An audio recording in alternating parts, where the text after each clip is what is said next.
Qualquer semelhança com as nossas famílias é mera coincidência. Seja bem-vindos e bem-vindas essa noite, você que está aqui presente, você que assiste pelas mídias sociais ou escuta pelo nosso podcast. É uma alegria ter você conosco, participando desse momento, dessa série tão didática, tão importante para a nossa vida, que fala sobre aquilo que é comum a todos nós, família. Todos nós a temos e todos nós experimentamos os conflitos, as divergências e as diferenças que são inerentes e presentes à vida familiar, não é verdade? Toda família tem uma picuinha e faz parte. Grupos de família, então, mais ainda. O problema é quando aquela picuinha, que se apresenta como apenas uma divergência de opinião ou com alguma diferença de relacionamento, acaba se desenvolvendo para um conflito estabelecido. Uma vez que há conflito, ele dá sinais e pede um manejo, uma intervenção, uma atitude. E dependendo da maneira como manejamos o conflito, podemos desenvolver e desencadear um processo de confronto, um campo de batalhas onde a família é prejudicada, destruída e onde não tem vencedores e perdedores, tem apenas perdedores, porque nesse processo todos são derrotados. Quando uma picuinha vira um conflito mal administrado, se torna um confronto, é isso que muitos de nós vivemos em nossas casas.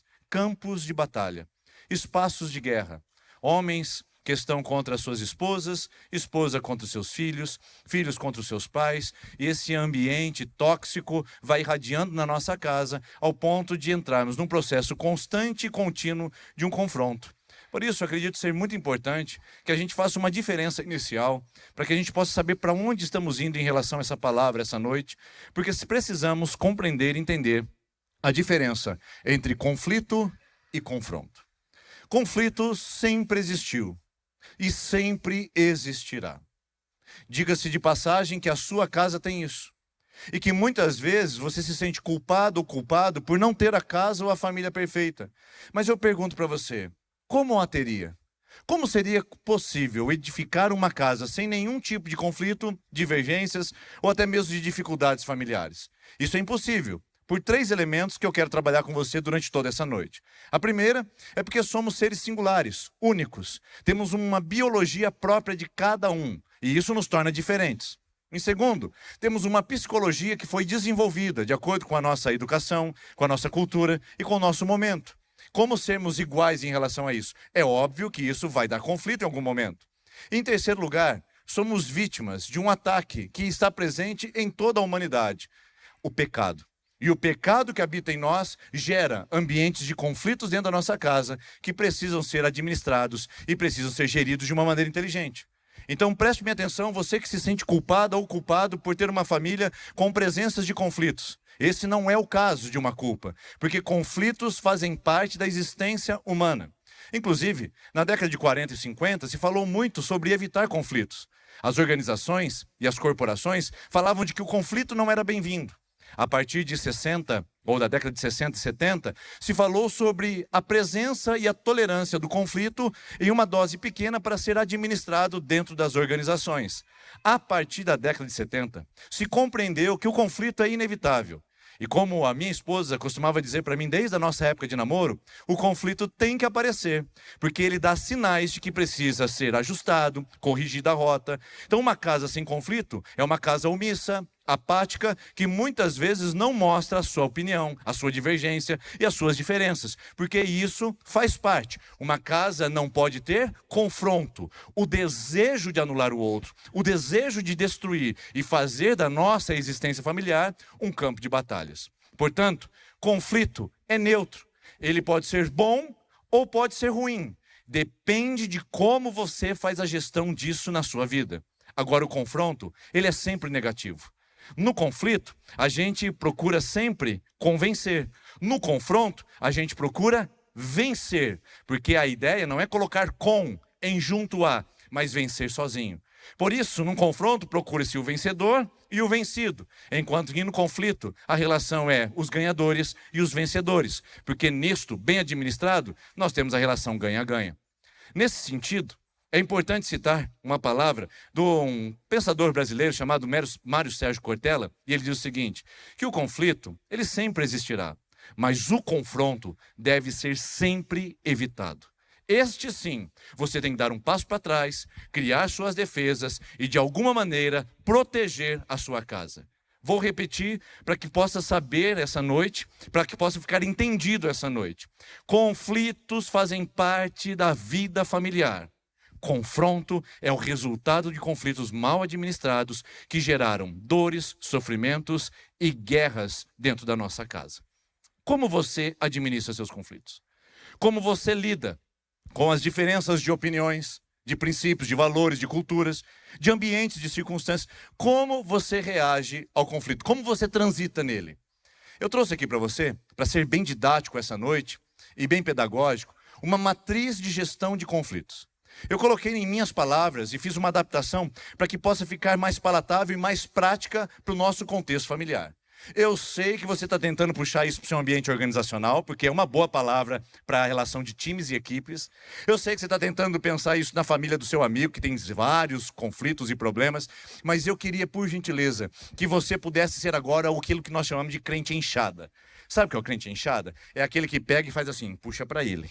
Porque o crente pá é um problema, ele pega e joga para o outro. Esse é para aquele, esse é para o outro, esse é para o outro. Então puxa para você e administra agora esse conflito que a palavra de Deus possa estar gerando em seu coração. Vamos lá. 4 maneiras de você lidar com conflitos em sua vida. Você transitar nisso. Essa é a matriz da gestão de conflitos. Na horizontal, nós temos a intensidade de preocupação com o outro.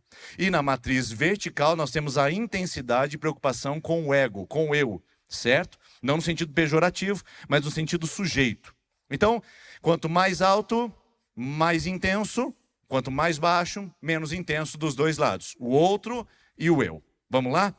Quando a minha intensidade pelo outro é pequena, o meu foco no problema do outro é reduzido, e o foco no meu problema também é pequeno e reduzido, eu entro numa zona que a gente chama de zona de evitação. Ou seja, nesse ambiente é melhor não discutir, é melhor varrer para debaixo do tapete, é melhor deixar para depois, ou fingir que nem viu. É mais ou menos aquela conversa. As coisas são assim mesmo, né? Eu não posso fazer nada por isso. São frases que mostram o nosso trânsito em conflitos que visam a evitação. É um problema isso daqui? Sim e não. É um problema quando nós estacionamos nesse ambiente. Quando nós ficamos ali e não agimos com opinião.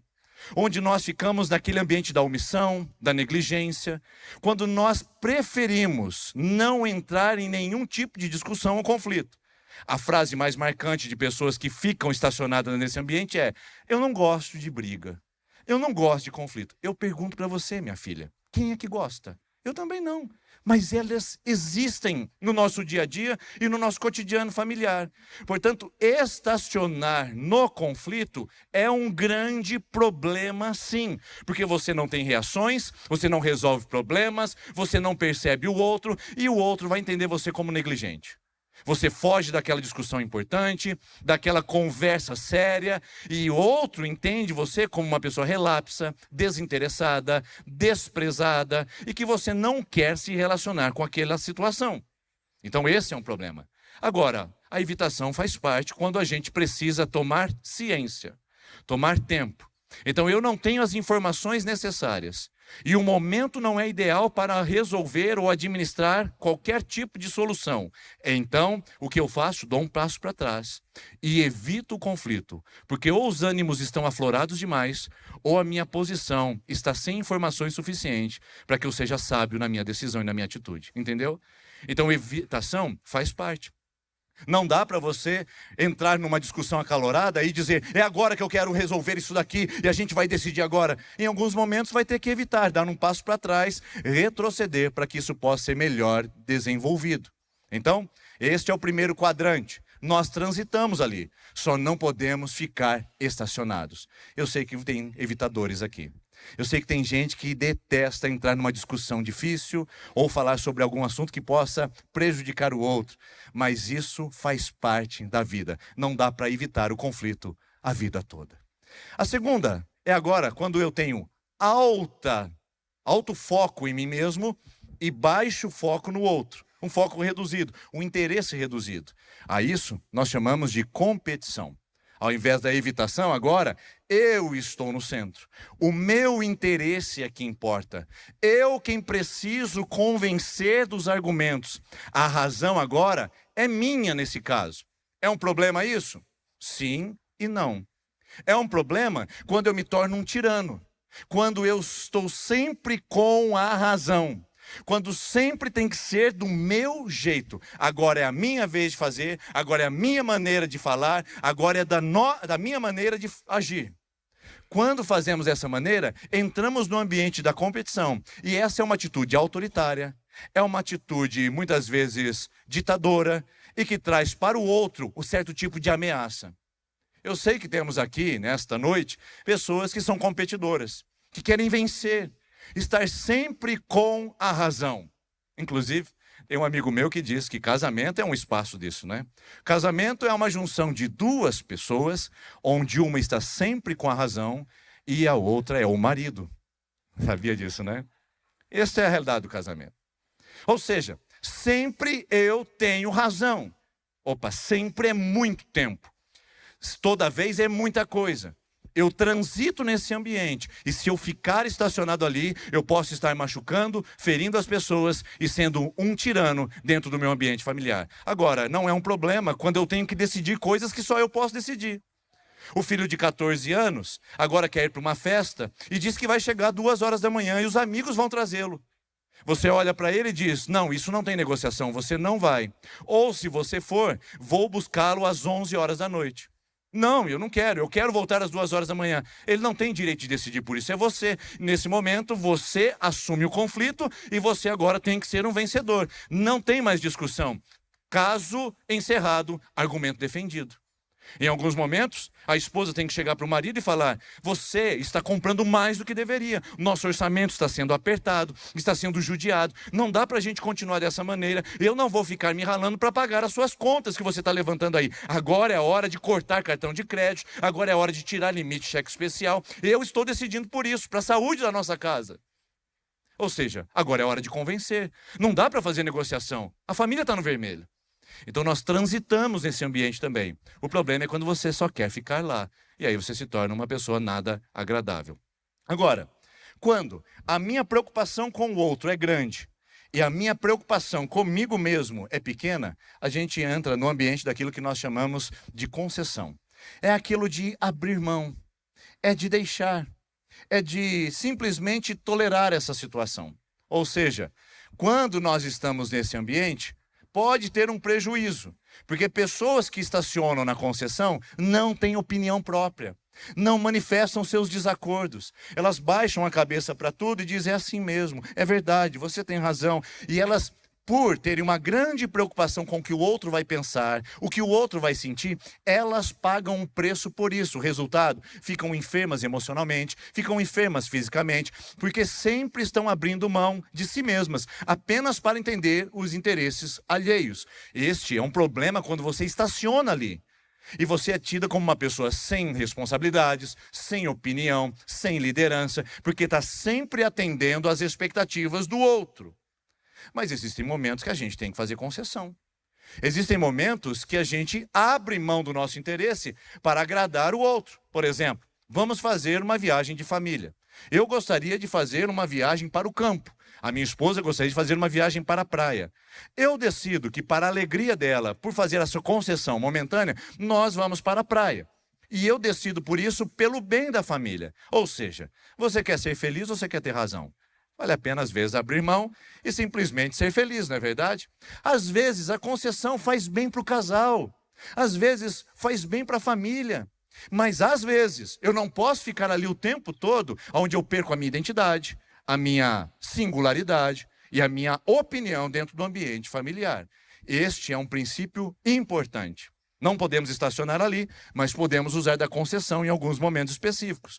Inclusive, eu aconselho dezenas de casais, e o maior problema é quando eles vêm no gabinete com as polarizações. Ele olha para ela e diz, tem que ser do meu jeito. Ela olha para ele e diz, não, tem que ser do meu jeito. E eu pergunto, por que não existe um lugar no meio termo disso? Por que não tem uma concessão, onde você abre mão de 50% e você abre mão de 50%? É aí que nós chegamos num nível mais elevado de maturidade naquela gestão de conflitos. É quando nós chegamos no ambiente da conciliação, onde existe a colaboração. As pessoas relacionam entre si e colaboram para administrar aquele conflito da melhor maneira possível. A conciliação também é um trânsito.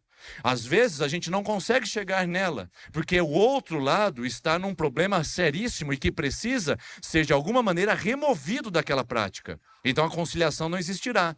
Mas na maioria dos casos, a gente pode ter mais bom senso, a gente pode tratar com mais sabedoria, a gente pode ouvir mais o outro e podemos conciliar as nossas vidas e o nosso coração. Ou seja, vale a pena negociar onde os dois possam se encontrar num ambiente comum. Os dois que eu digo, marido e mulher, filhos e pais, pais e filhos, sogro e sogra, genro e nora, todos podem de alguma maneira ali negociar e estar nesse ambiente de conciliação e de cooperação. Dá um exemplo para vocês. Como eu digo, eu não sou um monge, eu não sou um celibatário, eu tenho família, vivo os dramas da vida familiar como todos vocês e posso dar um exemplo pessoal. Você sabe como em alguns momentos nós precisamos conciliar os diferentes. A minha esposa, por exemplo, tem uma preferência. Ela ama carro preto. Carro preto para ela é o carro mais lindo. E eu concordo com ela. É lindo o carro preto. Mas para quem cuida, para quem lava, é uma péssima ideia. Ele é o veículo mais lindo 10 minutos depois de sair do lava rápido. Depois disso, é um transtorno sem fim. Então, a minha opção é pelo mais prático. Um prata, um branco, né? Um cinza. Então, o que a gente faz nesse momento? Conciliação.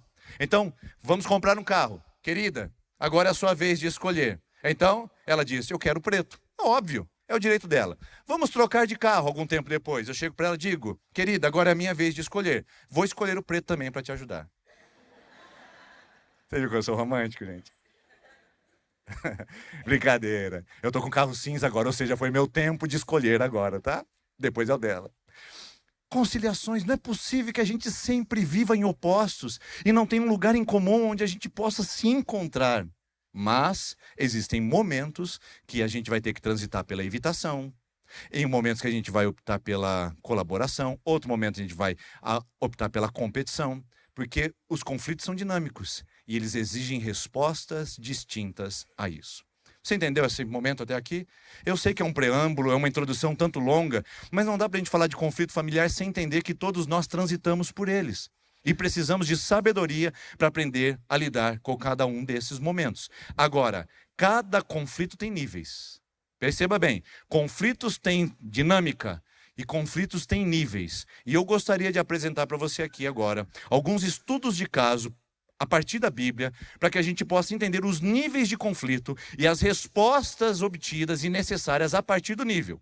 Você aprendeu na primeira parte dessa conversa, então fique comigo, não perca o seu foco, de que você transita em ambientes e você age de acordo com as circunstâncias, com sabedoria, para administrar e gerir conflitos. Agora você vai entender os níveis deles e as ações necessárias a isso. E o primeiro nível que eu gostaria de mostrar para você é o nível que eu chamo das expectativas. Esse é o nível mais simples de conflito. Esse é um nível mais superficial, com mais facilidade de ser administrado. Porque nós estamos falando de ambientes de convivência e de expectativa. Vou dar um exemplo para ficar mais prático. Eu e minha esposa, quando nos casamos, viemos de culturas diferentes e com expectativas diferentes em relação à administração das finanças um pelo outro. Eu cresci numa família onde precisava reter e segurar, porque dinheiro podia escapar a qualquer momento. E a privação tinha chegado na nossa casa. Ela vem de uma família simples, mas onde o dinheiro era administrado de uma maneira saudável, onde as pessoas eram generosas umas com as outras. Nós casamos e vamos comprar o nosso primeiro presente de aniversário aos amigos que pela primeira vez a gente iria visitar. Então, eu cresci num ambiente onde meia e cueca são ótimos presentes para as pessoas. Ela cresceu num ambiente onde aquele jogo de porcelana, aquele jogo de pratos e de xícaras é um ótimo presente para um casal. A minha opção? Comprar meia para a mulher e cueca para o homem, e eles se sentiriam muito honrados pelo meu presente. A opção dela, comprar aquele baúzinho com vários tipos de itens para poder honrar aquele casal. É o primeiro conflito que nós vivenciamos. Ou foi. Conflitos de expectativas. Não tem pecado aqui. É só maneira de enxergar a vida. É a maneira de lidar com as finanças. Isso acontece o tempo todo. Tem uma pessoa que tem a expectativa que a viagem de férias, ela vai ser num ambiente maravilhoso, vai ser num ambiente de descanso. O outro, a viagem de férias, quer passar com a família. Quem está errado nisso? Nenhum dos dois. São expectativas. E eu quero mostrar para você uma passagem bíblica que mostra quando as expectativas e a convivência não é alinhada, ela gera um conflito e precisa ser administrado antes que se torne um confronto. Quer ver? Quase que se tornou um confronto. Ainda bem que Jesus estava na casa. É bom que Jesus esteja na casa, porque ele prevê de alguns conflitos extraordinários. Olha lá. Em Lucas capítulo 10, Jesus vai lanchar na casa de Marta e Maria. Maria, conforme diz o texto, ficou sentada aos pés do Senhor, ouvindo o que ele dizia. Marta, porém, estava ocupada com muito serviço. Então, aproximando-se dele, perguntou: Senhor, não te importas que a minha irmã tenha me deixado sozinha com o serviço? Diz a ela que me ajude. Eu estou quase vendo a Marta, sabe, com ira, olhando para Maria. Senhor, não te importas que ela fique dessa maneira, não? E então Jesus responde: Marta, Marta, você, sua expectativa, seu sistema pessoal, sua convivência com a sua irmã, você está preocupada e inquieta com muitas coisas. Contudo, apenas uma é necessária, e a Maria escolheu a boa parte, e eu não vou tirar isso dela de jeito nenhum. Percebeu? O que tem aqui? Uma diferença de expectativas e de convivência. Conflito familiar. Eu pergunto para você, quem é que está errado nesse texto? A Marta? Vai lá no momento do almoço, aí todo mundo senta aos pés de Jesus, e todo mundo vai conversando, e daqui a pouco um olha para o outro e fala: estou com fome, mas não tem nada, ninguém preparou nada. Marta tem que cuidar da casa. Marta está preocupada com receber os visitantes. Ainda mais porque ela vê um grupo de 12 discípulos esfomeados. Eu fico imaginando Pedro entrando pela portinhola da frente da casa da Marta. Ela dá uma olhadinha pela cortina e fala assim: meu Deus, o Pedro veio também. Eu fico imaginando Pedro, aquele homem que enche o prato, coloca 2 ovos em cima do bife, coloca a salada em volta e coloca o macarrão em cima. E ele come com o cotovelo na mesa e come assim daquele jeito. Eu fico imaginando Pedro dessa maneira, não sei por quê. Mas a Marta olha o Pedro e fala: eu preciso fazer comida para essa galera toda. Eu preciso receber bem. Afinal de contas, quem está chegando na minha casa é Jesus. Vamos receber bem Jesus, vamos cuidar de Jesus. Maria senta aos pés de Jesus e fala: eu quero ouvir esse homem, porque ele vai ser crucificado, ele vai ser morto. Eu quero beber das palavras dele antes que seja tarde demais. Eu pergunto para você, quem é que está errado aqui? Nesse ambiente, nesse nível de conflitos de expectativas, nós não estamos falando de pecado, estamos falando de diferenças que podem ser administradas, primeiro, com diálogo. Já pensou se Maria e Marta resolvem conversar antes? Olha, Marta, é o seguinte, Jesus virá e eu sei que você vai pedir para eu ajudar a servir a mesa, como eu sempre faço, mas eu quero pedir um favor para você. Nesse dia, eu não quero servir, eu quero só sentar aos pés de Jesus e ficar ali. Ou Marta poderia dizer: Maria, Jesus virá e eu sei que você quer ficar aos pés dele, então me ajuda a antecipar as coisas. Vamos fazer comida preparada, vamos fazer aquela lasanha só para colocar no forno depois, ou me ajuda a manusear o aplicativo do iFood, que eu não sei pedir comida pela internet. Maria podia ajudar a Marta antes, mas não houve diagnóstico, não houve diálogo, não houve conciliação. Por isso apareceu o conflito, quase que vira confronto. Quando acontece isso, a gente precisa de diálogo e também precisa de prioridade. Jesus diz: Maria escolheu a boa parte. É importante servir a mesa, sim ou não? Sim, mas naquele momento, para Maria, era mais importante ouvir Jesus. Estabelecer prioridade. Casais que não conseguem dialogar entre si, não conseguem estabelecer prioridade. Vão lá resmungando em gabinetes terapêuticos para dizer: ela sempre gasta mais do que pode. E ela diz: ele sempre quer guardar mais dinheiro do que precisa. Não tem pecado aqui. O que tem é desencontro. Uma pessoa quer gastar agora, para prover agora, para aproveitar agora. E porque o futuro ela não sabe como vai ser. O outro quer prover agora, quer proteger agora, quer guardar agora, para se precaver para um futuro distante. Eu pergunto, quem está errado aqui, gente? E sabe que tem casal se separando por causa disso? Porque o conflito virou um confronto Porque foi mal administrado. Uma coisa superficial, simples, que nem pecado tinha. O pecado entrou, se aproveitou e o diabo fez um campo de batalha. E aí? Como que a gente resolve isso? Resolve com diálogo, estabelecer a prioridade. Agora nós não podemos gastar nisso, vamos guardar para o nosso sonho. Agora nós vamos investir em memórias e vamos gastar sem culpa, porque queremos investir na vida que acontece hoje. Entendeu? Simples. Prioridade ajuda a resolver esse conflito. E principalmente, além disso, precisa de flexibilidade. O ambiente muda, a gente muda a forma de administrar. Se Jesus não estivesse na casa, Maria deveria estar na mesa, servindo junto com Marta. Pronto. Não tem conversa. Mas por Jesus ter entrado, a flexibilidade para o conflito ser bem administrado. Eu pergunto para você, sua casa é parecida com Marta e Maria? Um acusando o outro acusando um, e dizendo que estão complicados, e que você não considera, e que você não respeita, que você sempre, que você nunca, aquelas conversas generalistas. O segredo para administrar isso na sua casa é diálogo. Estabeleça prioridade, alinhe as expectativas e, por fim, seja flexível. E saiba que isso é fruto de uma conversa que pode ser praticamente administrada com sabedoria. Agora, esse é o primeiro estudo de caso. Conflitos mais superficiais são conflitos de expectativa. Nível 2. Já está aumentando o calor da discussão. O nível e o grau de intensidade é um pouco mais agora profundo. Nós estamos falando de conflitos de interesses. E conflitos de interesse não tem a ver com expectativa. Tem a ver com a minha maneira própria de pensar. A minha forma mesmo de ser, de agir. O meu jeito de fazer as coisas é assim. O seu jeito é diferente. Então ou eu venço você ou você me vence. Por isso que tem muitas famílias em pé de guerra. A geração alfa está em guerra com a geração dos baby boomers. A geração Z está em guerra contra a geração Y. Porque o meu jeito de ver o mundo, a minha cosmovisão é diferente da sua, e você quer impor a sua maneira, esse é um problema.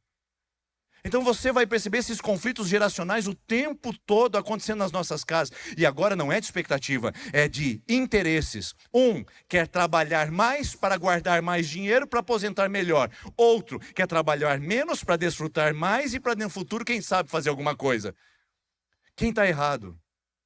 São conflitos de interesses. E muitas vezes também não tem nível de pecado aqui. É forma de cultura. Por exemplo, um casal senta na mesa bicudo um com o outro. Aí eu vou lá para conversar com eles. Já faz tempo que não dorme na mesma cama. Já faz tempo que eles não têm uma alegria familiar. E a gente vai trabalhar o que é que está acontecendo. Então ele bate na mesa e diz: essa mulher, ela é liberal demais. As nossas crianças estão fazendo e desfazendo, eu tento impor autoridade e ela me desautoriza dentro do meu lar. Ela bate na mesa do outro lado e fala: esse homem é um militar, ele está achando que os filhos dele estão no exército, está parecendo aqui que é uma guerra pessoal, ele se impõe, ele faz as crianças bater continência para ele. Eu não concordo com isso. Ele cresceu num ambiente altamente rígido e militar com seu pai. Ela, num ambiente altamente acolhedor e flexível com seus pais. Quem é que está errado nisso? Entenderam? Aí vem esse momento onde há uma divergência grande. O interesse dele e o interesse dela colidem frontalmente. E eu estou falando só no ambiente familiar. Dá para explorar isso com os filhos. Dá para explorar isso com os conflitos intergeracionais. Ou seja, não dá tempo de a gente falar de tudo o que poderia ser a aplicação. Eu quero ir direto para um texto bíblico para mostrar para você um case de conflito de interesses que as Escrituras nos mostram. Aliás, existem vários, mas eu quero mostrar apenas um para você, que Paulo escreve aos Filipenses. Aliás, quando ele escreve aos Filipenses, ele escreve para resolver problema de desunião e de conflitos de interesse que aquela comunidade estava vivendo. Ele usa vários argumentos durante toda a carta aos Filipenses. Depois você pode ler e imaginar o que está acontecendo lá. Eu quero começar com o que ele conclui dizendo, depois de apresentar todos os seus argumentos. Filipenses capítulo 4, Paulo diz assim: peço a Evódia e Sintique que no Senhor tenham o mesmo modo de pensar. E peço também a você, fiel companheiro de julgo, que auxilie essas mulheres, pois juntas se esforçaram comigo no Evangelho, juntamente com Clemente e com os demais cooperadores meus, cujos nomes se encontram no livro da vida. Evódia e Sintique eram colaboradoras do ministério de Paulo e por algum motivo o conflito se estabeleceu e agora elas estavam em confronto direto. Estava havendo desunião na igreja de Cristo por causa dessas duas mulheres que não concordavam entre si. Paulo diz: eu espero que vocês tenham o mesmo pensamento, o mesmo modo de pensar, que vocês estabeleçam uma relação onde os conflitos de interesse sejam administrados, porque existe um lugar onde vocês podem administrar isso. Vocês viram? Rogo, pois, a Evódia e Sintique que no Senhor, em Jesus, tenham lugar de administrar conflitos familiares. Em Jesus, minha filha e meu filho, você que está em rebelião contra o seu pai, você que está com dificuldades em relação à sua mãe, você que não concorda com o seu sogro por causa da ideologia de esquerda dele, você que não concorda com a sua sogra por causa da maneira de ela levar a vida dela, há um lugar onde os seus conflitos de interesses podem ser bem administrados, podem ser estancados. É no Senhor, é em Jesus. Ali a gente se encontra. Eu sou de A, você é de B. Eu penso A, você pensa B. Mas em Jesus, A e B conversam. Em Jesus, A e B interagem. Em Jesus, A e B se respeitam. Então tem conflitos que ainda estão no âmbito de interesse e que você está fazendo um campo de guerra na sua casa porque está faltando Jesus. Não age igual a Jesus, não pensa igual a Jesus, não se move como Jesus. É óbvio que o confronto vai aparecer nesse conflito que parece desse tamanho a princípio. Sabe como Paulo tenta resolver esse problema de Evódia e Sintique? Apelando ao modo de pensar. Tenham em vocês o mesmo modo de pensar.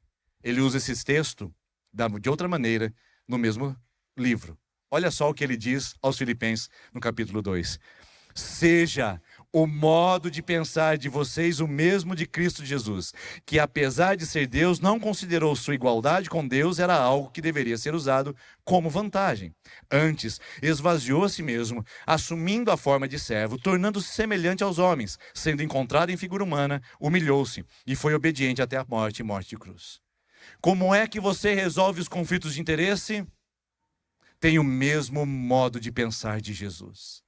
Empatia, solidariedade, amor, renúncia, são palavras que estão nesse texto. Obediência. No Senhor a sua casa tem paz, no Senhor a sua vida paternal tem paz, no Senhor a sua vida pode ser bem administrada e os conflitos podem perder a intensidade, mas tem que ir para o Senhor.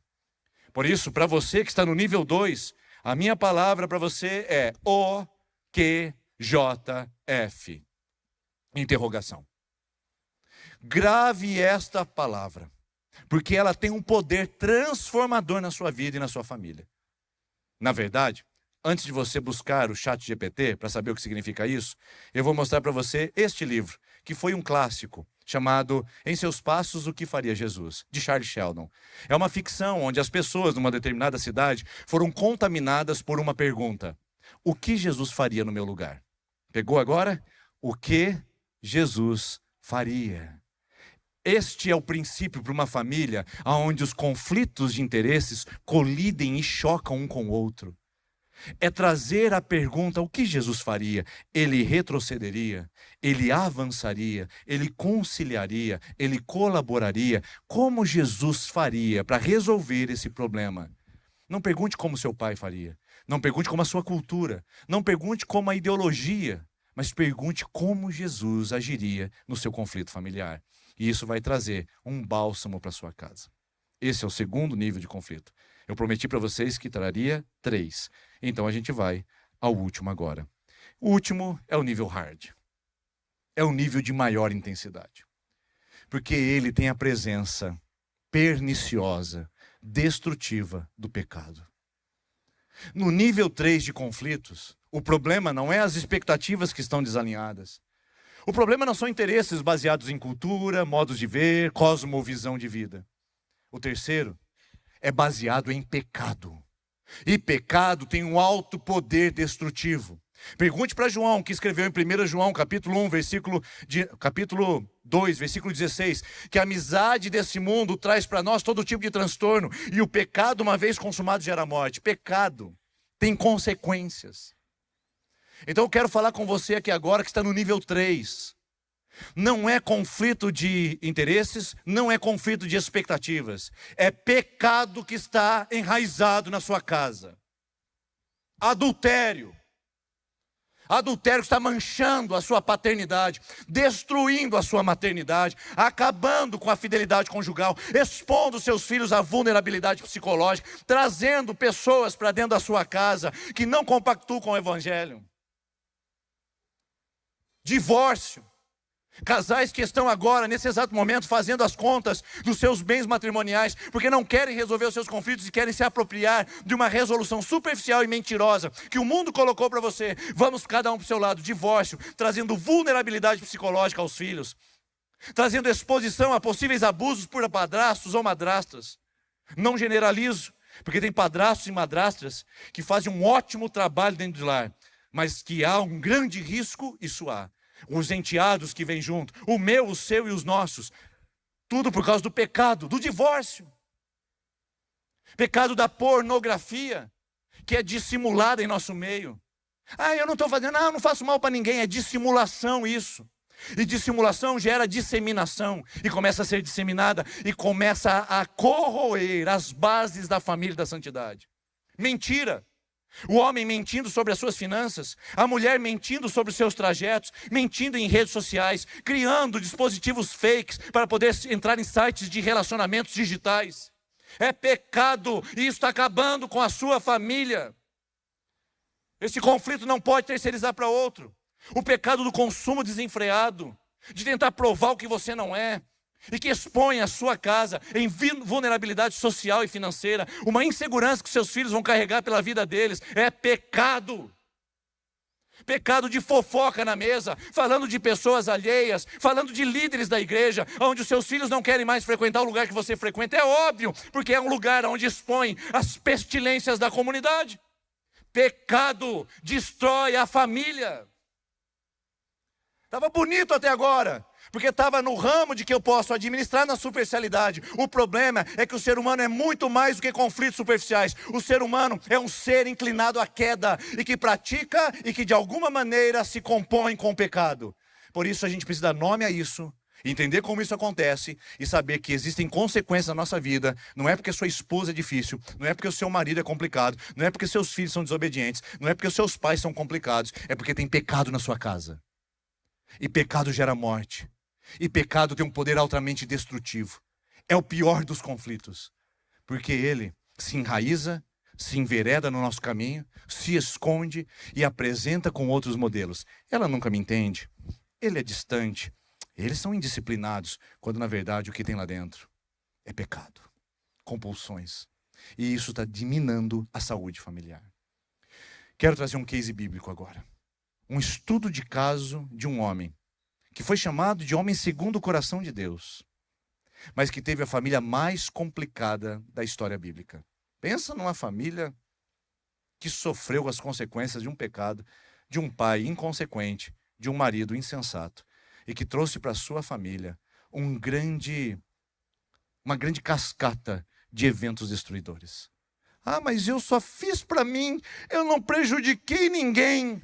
Olha a realidade espiritual do pecado. O pecado cometido às escondidas vai gerar desastres públicos. Escreva isso que eu estou te dizendo, porque essa não é uma palavra minha, é uma palavra do próprio estudo de caso, a partir da família de Davi. Este é, sim, a raiz mais perigosa do conflito. Você sabe qual foi o pecado originário? O que desencadeou um processo de demolição dos alicerces familiares de Davi? Quando ele olha para Batseba e dá uma olhada naquela mulher se banhando, ele estava no terraço do seu palácio e resolveu possuir aquela mulher. Ela era casada com Urias, ele era casado e ele cometeu uma relação de adultério. Na verdade, ele violentou sexualmente Batseba, por ser rei e por ser poderoso. Sabe que isso desenvolveu imediatamente 3 linhas de desdobramento de pecado que assolou a família de Davi. A família de Davi foi afetada por essas 3 linhas que esse pecado de adultério desencadeou. Quer ver? Você pode ver depois na sua casa as referências bíblicas e fazer o seu próprio estudo. O que eu quero mostrar é que, primeiro, essa mulher engravidou. Ele violentou sexualmente essa mulher e ela engravidou. Quando engravidou, ele ficou preocupado, porque seria pego e seria exposto ao mundo. Então, ele tem uma ideia brilhante. Manda trazer o Urias, que estava na batalha, coloca ele na casa dele, ele vai ter relação com a sua esposa e o filho vai ser dele. Só que isso não deu certo, porque Urias é mais decente que Davi nesse momento. Quando ele volta da batalha, ele diz: eu não vou entrar na minha casa, porque não é justo que os meus amigos estejam na peleja e eu desfrute do colo da minha esposa. E ele dorme na presença do palácio do rei, na porta do palácio. Aí o Davi fala: deu ruim. O que eu faço agora? Já sei. Coloca Urias na frente da batalha, manda de volta, mas coloca ele no pelotão inicial. Lá ele vai ser alvejado e vai acabar o meu problema e eu assumo essa mulher e esse filho. Resultado disso aí, lógico, Urias morre e acontece a evolução do pecado de adultério para o pecado de violência sexual, para o pecado de assassinato. E com isso, a presença do pecado de rebelião contra Deus. O Natan chega para Davi e fala: você desprezou a Deus. Você se rebelou contra Deus. Agora veja, um pecado ramifica em 3: assassinato, violência sexual e rebelião. Grave bem isso, porque você vai ver isso acontecendo agora na família de Davi. Veja só, nós temos a seguir a morte do filho de Batseba. Aquela criança que estava no ventre morreu. A morte começou a visitar a família de Davi, por causa de uma inconsequência, de um pecado mal pensado. Depois você vai ver o estupro de Tamar e Amnon, que já está na área da violência sexual. O Amnon era filho de Davi com uma esposa, e a Tamar, filho de Davi, com outra esposa. O Amnon quis ter relações com Tamar. Ela disse: isto é loucura em Israel, não se faz isso, meu irmão. Ele a estupra e a violenta sexualmente, igualzinho seu pai fez com Batseba. Agora a gente está nessa linha, nesse eixo da violência sexual, mas não acaba por aí, porque a gente vai ver agora o afastamento de Absalão diante do seu conflito. Absalão ficou 2 anos afastado de Davi, maquinando como matar Amnon. Rebelião contra o seu próprio pai, porque Davi não fez nada quando ele soube do estupro, nada, ele só ficou com raiva e não tomou nenhuma atitude. Absalão toma as dores, se rebela contra o pai e fala: se esse fraco não vai fazer nada, eu faço. Rebelião. Acha que acabou por aí? De jeito nenhum. Aí ele, o Absalão, coloca em prática o seu plano de assassinar o irmão e, numa estratégia, mata Amnon. A morte novamente visita a casa de Davi. Sabe o que acontece a partir disso? O Absalão assume o poder, se acha agora o justiceiro, volta para o reino, manda Davi embora, se rebela contra Davi e coloca todas as concubinas de Davi no terraço. No terraço, lembra onde Davi olhou Batseba? No terraço. Ele fez uma tenda ao ar livre e teve relações sexuais com as esposas de Davi ao ar livre, enquanto Davi fugia pelo deserto. Violência sexual, mais uma vez, na grade curricular de um homem que praticou seu pecado. Como se isso não bastasse, agora Davi tem que ficar correndo e o Absalão toma o trono de rebelião contra o seu próprio pai. Acha que parou por aí? Não, tem mais coisa ainda. Dá uma olhada só o que acontece no terceiro movimento. Absalão entra numa guerra contra o seu próprio pai e acaba morrendo de uma maneira desastrosa. O próprio pai elabora uma situação onde o filho é morto. Lógico que Davi não queria isso, mas uma guerra contra o pai levou à morte de Absalão. Mais uma vez, Davi perde mais uma pessoa, porque o pecado tem as suas consequências. E ali está, mais uma vez, o movimento de Salomão. Salomão é o novo filho de Davi, com a Batseba. E deste filho, ele então vai no mesmo caminho do pai, 700 mulheres e 300 concubinas. Um tipo de desvio sexual inimaginável, que esse homem teve como idolatria, um homem compulsivo sexualmente. É óbvio.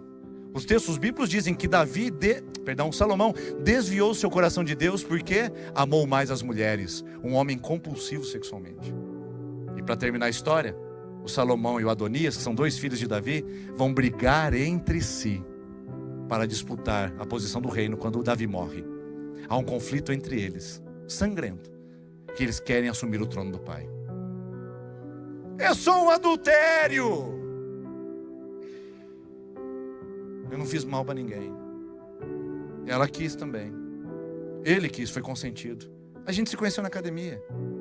Foi um ato de amor. Veja o que você está produzindo na sua família do futuro. A sua irresponsabilidade em tratar com o pecado pode colocar toda a sua família em risco.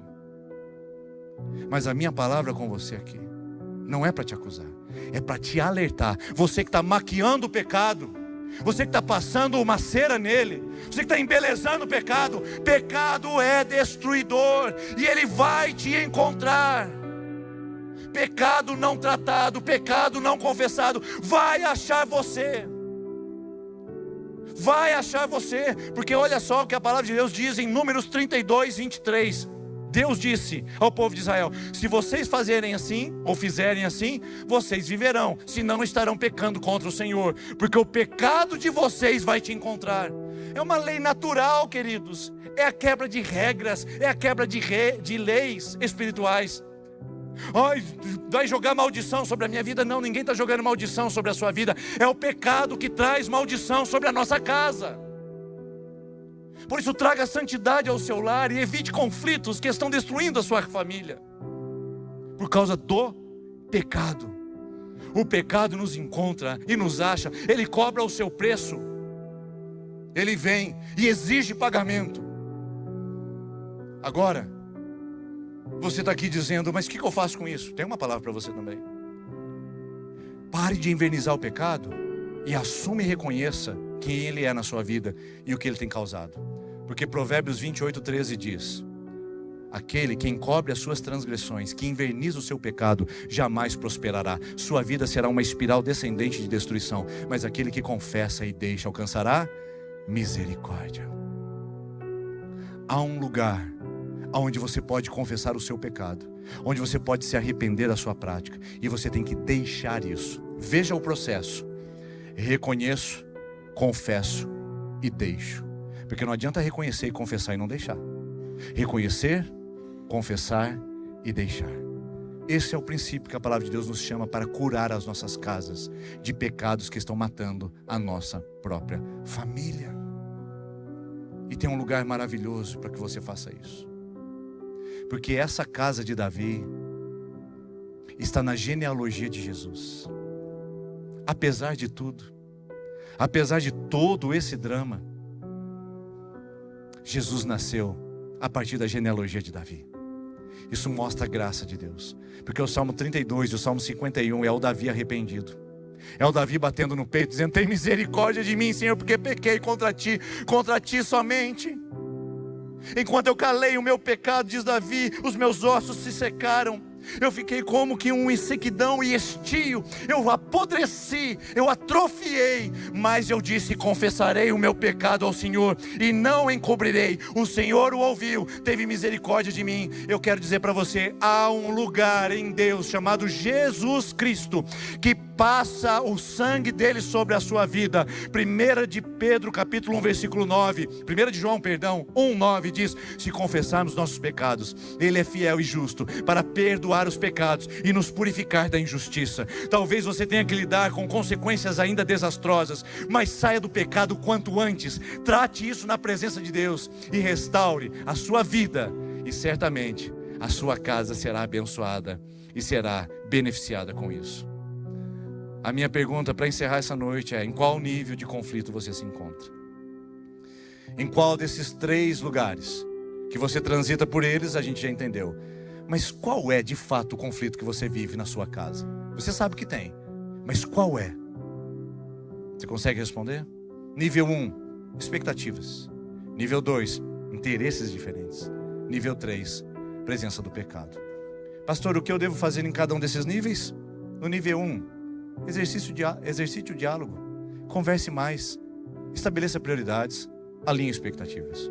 Nível 2, pratique o modelo de Jesus. O que Jesus faria? E você vai ter saúde para administrar conflitos na sua casa. Mas no nível 3, esse aqui não tem outra forma senão confrontar o pecado. Nesse nível, o confronto é bem-vindo. O confronto com o pecado, não com a pessoa, com o pecado. Esse precisa ser confrontado. E esse precisa ser confessado, deixado, por um processo sincero de arrependimento. Vamos colocar em pé nesse momento? Vamos orar juntos? Queria que você fechasse os seus olhos e você se concentrasse nessa palavra agora. concentrar-se em você. Porque o Espírito Santo foi falando com você enquanto a gente estava aqui. Ele já disse para você onde que está o conflito. E o mais lindo de tudo é que você sabe que Ele já disse até onde está a raiz de tudo isso. Agora, se é pecado, é preciso convencer o seu coração a confessar, a reparar os danos disso, a abandonar de uma vez por todas. Porque a graça de Jesus está nesse lugar para te acolher. Você não precisa ficar refém do pecado. Você pode interromper o processo de desenvolvimento dele a partir da sua confissão e arrependimento. Deixe, homem. Abandone isso, mulher. Ei, jovem, extirpe isso da sua vida e traga a santidade. E chame Jesus para morar na sua casa. Diga para Ele: Jesus, Tu és bem-vindo. Tu és bem-vindo aqui. Tu és bem-vindo na minha casa. Porque onde Jesus está, não tem presença do pecado dominando. Onde Jesus está, não tem o propósito do pecado de destruir. Onde Jesus está, o diabo não pode entrar para roubar, matar e destruir. Então chame Jesus para o seu relacionamento conjugal. Chame Jesus para os seus filhos agora. Chame Jesus para o seu relacionamento familiar. Chame Jesus para lidar com seus pais. Chame Jesus. Diga: Jesus, seja bem-vindo. Seja bem-vindo essa noite aqui na minha casa. Essa casa é tua. Não é essa igreja. Não é essa geografia. A minha casa, a minha família é tua. Diga isso em nome de Jesus. Declare isso. Esta casa é sua casa e nós deixamos ela para você, Jesus. Levante agora a sua voz e faça uma confissão audível de que é de Jesus. Vamos dizer isso. Essa casa é sua casa, nós deixamos ela pra você.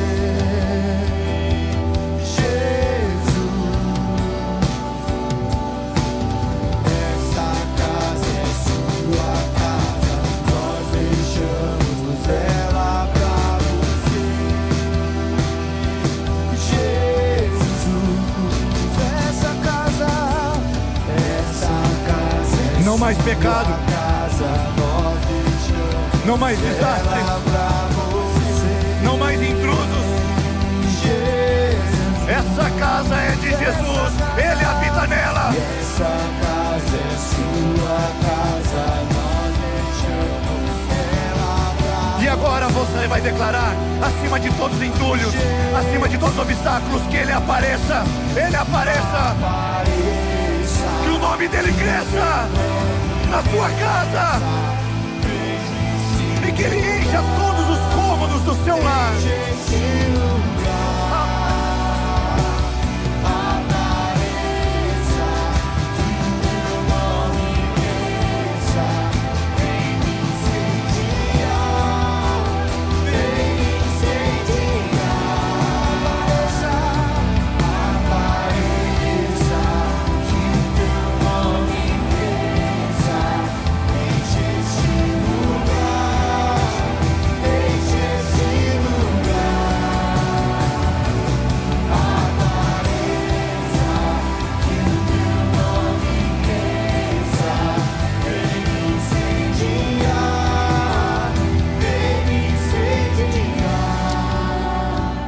Senhor Jesus, nós apresentamos a Ti a nossa casa, Senhor.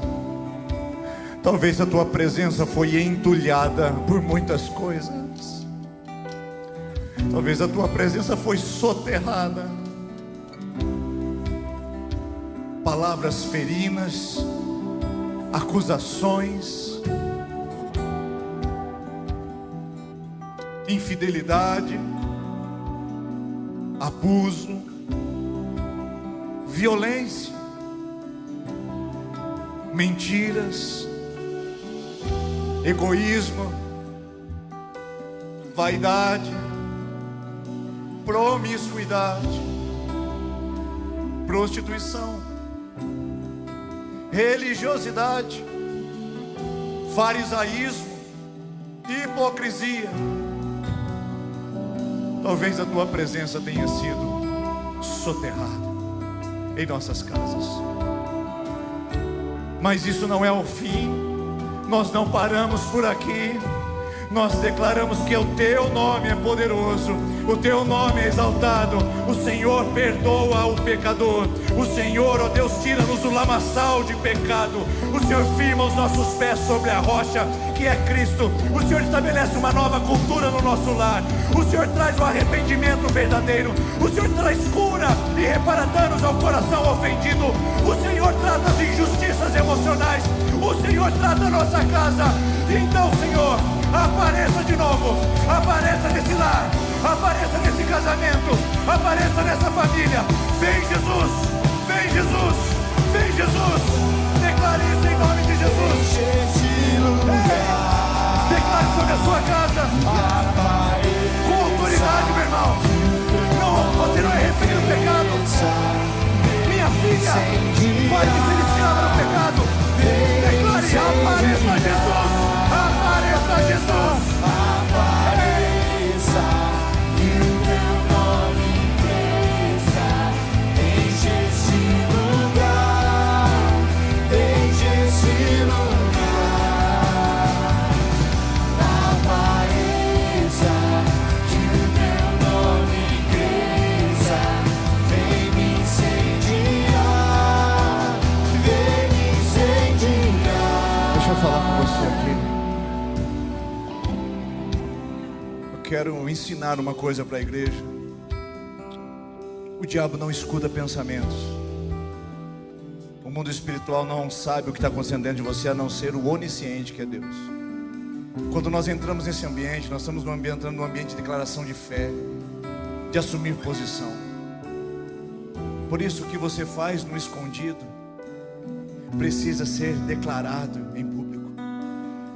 Precisa ser dito e você precisa assumir a posição. Por isso não é hora de covardia. Não é hora de orar para dentro. Você sabe o que está acontecendo aí. Você sabe o trauma, a dor, o sofrimento. E o diabo rindo às nossas caras, dizendo aí, é mais um culto, é mais uma igreja, é mais uma hipocrisia, é mais uma mentira, é mais um vernizinho para você. Hoje você pode dizer não, não. Com a sua palavra, com a sua atitude, com o seu jeito, com o seu gesto, com a sua posição, com a sua autoridade espiritual, dizer na minha casa não, na minha casa não. Jesus vai aparecer no meu casamento, Jesus vai aparecer na minha paternidade, Jesus vai aparecer na sua maternidade. Declare com a sua voz, declare com os seus lábios. Isso não é pentecostalismo, isso não é manipulação, isso é posição. Teve coragem de pecar no escondido, tenha coragem de dizer a glória de Deus em público. Diga para ele, apareça Jesus, apareça Jesus. Agora é sua vez, diga isso, Apareça, diga isso. que o teu nome cresça. Jesus, chega de mentira, Enche esse lugar, chega de ocupação, enche esse chega de covardia. lugar. Apareça, que o teu nome cresça. Vem me incendiar, vem me incendiar. Apareça, que o teu nome cresça. Enche esse lugar, enche esse lugar. Apareça, que o teu nome cresça. Vem me incendiar, vem Suas me vozes, incendiar. essa casa é a sua casa, Jesus. Essa casa é sua. Declare sobre a sua família. Cadê a voz dos homens para declarar isso sobre a sua casa? Vamos, homens, vamos declarar isso para a nossa casa. Vamos declarar isso sobre as nossas esposas e filhos. Vamos declarar isso, mulheres, que a nossa casa pertence a Cristo.